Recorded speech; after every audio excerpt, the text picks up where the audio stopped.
BRS నుంచి suspend అయిన జాగృతి అధ్యక్షురాలు కవిత నెక్స్ట్ స్టెప్ ఏంటి? పొలిటికల్ గా కవిత ఏం చేయబోతున్నారు? కొత్త పార్టీ పెడతారా? జాగృతి బ్యానర్ పైనే ముందుకు వెళ్తారా?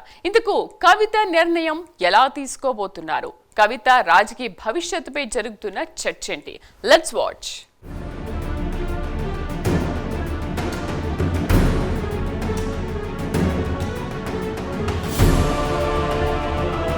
తెలంగాణ జాగృతి అధ్యక్షురాలు కవితను బీఆర్ఎస్ సస్పెండ్ చేసింది. దీంతో కవిత బీఆర్ఎస్ పార్టీ ప్రాథమిక సభ్యత్వానికి రాజీనామా చేశారు. ఎమ్మెల్సీ పదవికి సైతం రాజీనామా చేశారు. దీంతో ఇప్పుడు కవిత పొలిటికల్ గా ఎలాంటి నిర్ణయం తీసుకుంటారనే దానిపై చర్చ నడుస్తోంది. ఇప్పటికే తెలంగాణ జాగృతి తరపున కవిత కార్యక్రమాలు చేస్తున్నారు. బీఆర్ఎస్ పార్టీతో బంధం తెగిపోవడంతో కవిత ఫ్యూచర్ ఏంటని అంశం పొలిటికల్ సర్కిల్స్ లో హాట్ టాపిక్ అయింది.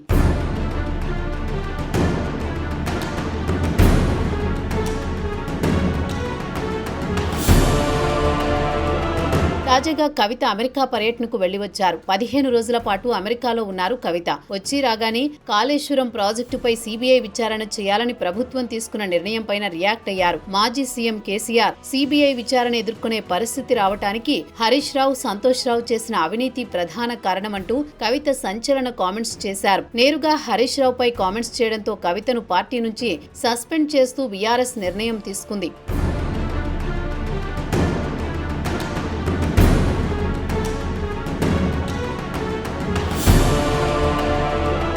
ఇదిలా ఉంటే కవిత తెలంగాణ జాగృతి సంస్థ ద్వారా గులాబీ పార్టీలో కీలక పాత్ర పోషించారు. 2006లో తెలంగాణ జాగృతిని స్థాపించి ఊరూరా బతుకమ్మ ఉత్సవాలు నిర్వహించారు. తెలంగాణలో ఉద్యమంలో తన వంతు పాత్ర పోషించారు. ఆ తర్వాత 2019 లోక్సభ ఎన్నికల్లో నిజామాబాద్ నుంచి పోటీ చేసి ఓడిపోయారు. ఇక 2022లో కవిత నిజామాబాద్ స్థానిక సంస్థల ఎమ్మెల్సీగా ఎన్నికయ్యారు. ఎమ్మెల్సీగా 2028 జనవరి 4వ తేదీ వరకు పదవీకాలం ఉంది. ఇప్పుడు తనను పార్టీ నుంచి సస్పెండ్ చేయడంతో స్పీకర్ ఫార్మాట్లో మండలి చైర్మన్కు కవిత తన రాజీనామా లేఖను పంపారు.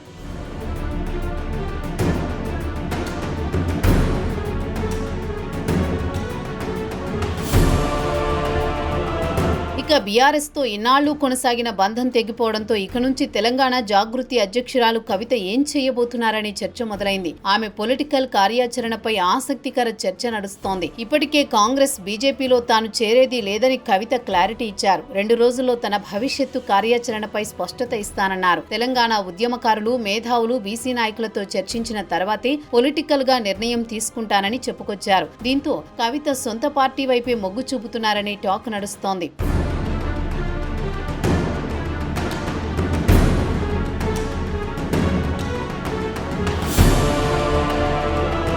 ఇక బీఆర్ఎస్ పార్టీలో క్రియాశీలకంగా కవిత వ్యవహరించారు. ఆమె కూడా జాగృతితో రాష్ట్ర వ్యాప్తంగా తిరిగారు. ఉద్యమంలో కేసీఆర్ కు అండగా ఉన్నారు. ఇక బీఆర్ఎస్ అధికారంలో ఉండగా ఆమె నివాసం కూడా పవర్ సెంటరే. పార్టీ ఎమ్మెల్యేలు కూడా హరీష్ రావు, కేటీఆర్ తో పాటు కవితను కలిసేవారు. దీంతో పార్టీపై ఆమెకు కూడా పట్టుండేది. ప్రస్తుతం ఆమెకు ఉన్న అనుభవంతో పార్టీ పెడితే పార్టీ నిలదొక్కుంటుందనేది జాగృతి వర్గాల వాదన.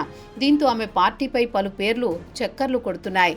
అందులో ప్రధానంగా ప్రస్తుతం కవిత నడుపుతున్న తెలంగాణ జాగృతి పేరు ప్రముఖంగా వినిపిస్తోంది. గత కొంతకాలంగా బీసీ ఉద్యమాన్ని భుజానికెత్తుకుని పోరాటం చేస్తున్నారు. సామాజిక బహుజన తెలంగాణ అంటూ మాట్లాడుతున్నారు. దీనితో పాటు తెలంగాణ బహుజన రాష్ట్ర సమితి అనే పేరుతో కవిత పార్టీని ఏర్పాటు చేస్తారనే ప్రచారం సైతం జరుగుతోంది. మొత్తంగా కవిత రాజకీయంగా తీసుకునే నిర్ణయం ఎలా ఉంటుంది? కొత్త పార్టీ పెడతారా? ఏదైనా పార్టీలో చేరతారా? లేక జాగృతిని పొలిటికల్ పార్టీగా మారుస్తారా లేదా అనేది మరికొద్ది రోజుల్లో తేలనుంది.